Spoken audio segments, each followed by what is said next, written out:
Molweni abantu bakuthi manje indawo zahlukeneyo apha ngaseKapa, apha sePhilippi Village ngaseKapa. Uyaqaphela apha evini kwam gcwele abafundi, they are more than hundreds. Ngabafundi abaze kubhalisa for into edibene ne-learner's license. Ekugqibeleni i-learner's license iphela ine-driver's license. Abantu bebefunwa apha initially bebeyi-30 but inumbers ziphumile, they are more than 1,000.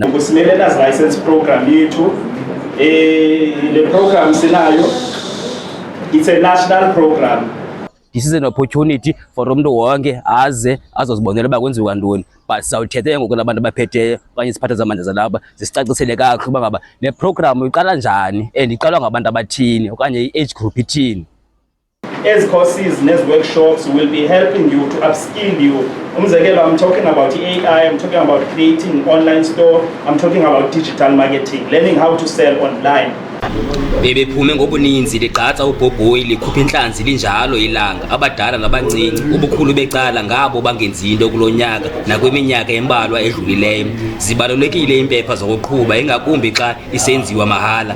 Eyona nto ifunwayo apha lixesha lakho, ayiphelelanga kwiimpepha zokuqhuba zodwa. Ininzi into efundiswayo apha kangangokuba ziba khona neesenti ezingenayo.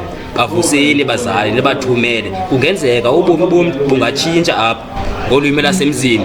Good luck.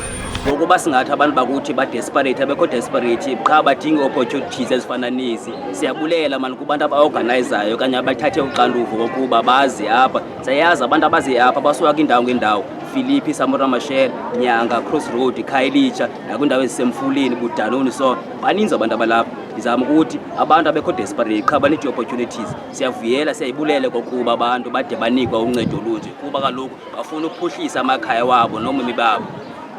Sino phase 1, sino phase 2, sino phase 3.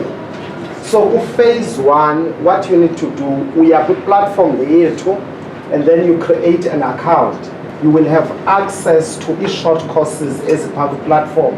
As short courses is by 30 minutes, it's by hours, by 2 hours, it's by 3 hours. Oniphathele nqaku Sadiso Phalisa, Philippi Village ngaseKapa.